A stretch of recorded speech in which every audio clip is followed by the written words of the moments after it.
आमे समस्ते तो जीवन में खुशी खोजु किंतु केबे भाविछंती ए विषय रे बौद्ध धर्मर दृष्टिकोण कौन तेबे आज आसंतु से विषय टिके जानिबा देखिबा सेही स्थायी सुख पाइबार बौद्ध मार्गटी प्रकृतरे कौन।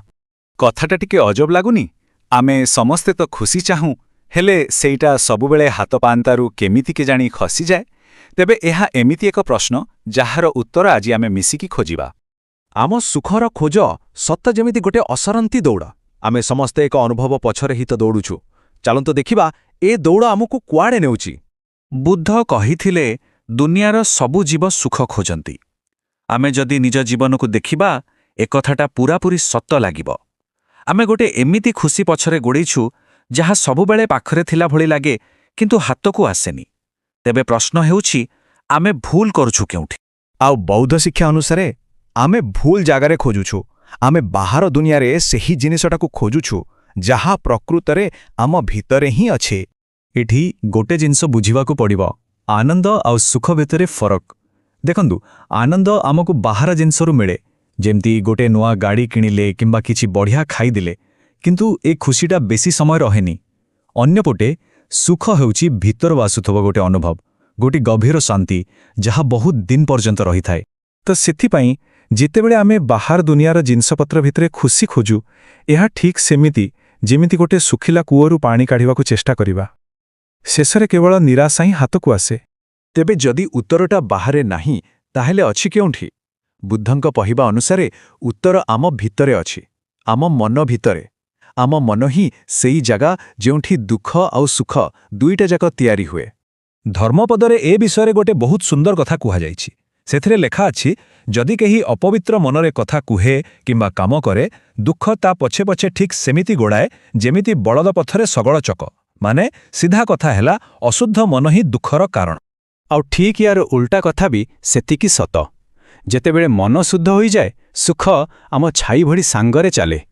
धर्मपद कहे जदि केही शुद्ध मनरे कथा कुहे बा काम करे सुखता पछरे छाई परी लागी रहे। एथुर स्पष्ट जे आम भितरर स्थिति ही आम बाहरर वास्तवता को गढ़ी थाए। हेले एबे बड़ प्रश्न हेउछि आमे निज मन को शुद्ध करिबा केमिति। खुशीर कथा हैला एथिपाई किछि सहज रास्ता अछि। तेबे आसंतु सेही तीनोटी उपाय विषय जानिबा।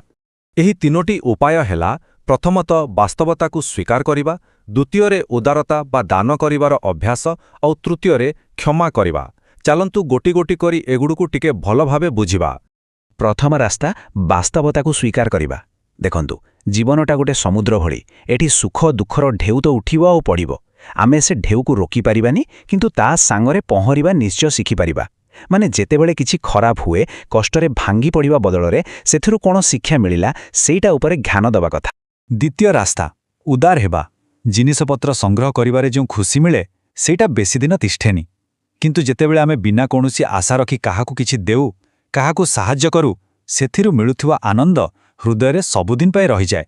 एहा एमिति एक सुख जहा समय सहित कमेनी बरं बढ़ी चले। आउ तृतीय रास्ता हैला क्षमा करिबा। मने रखंतु क्षमा करिबाटा अन्य काहा पाई नुहे बरं एहा निज पाई एक उपहार। जेतेबेले आमे काहाकू क्षमा करि दिउ आमे निज मन उपरु गोटे बड़ बोझ को ओलाही दिउ। आमे अतीतरु मुक्त होई जाऊं। आउ हां सेतिकी ही जरूरी होउची निजकू क्षमा करिबा जहा द्वारा आमे एक नुआ आरंभ करि पारिबा। जेतेबेले आमे एही तीनोटी रास्तारे आगोकू बढ़ू आमे एक एमिति सुखर पाखापाखी पहुँचू जहा साधारण खुशी ठारू बहुत उपरे। बुद्ध एहाकू परम सुख बा निर्वाण बोली कहिछंती। तेबे एही निर्वाण प्रकृतरे कौन?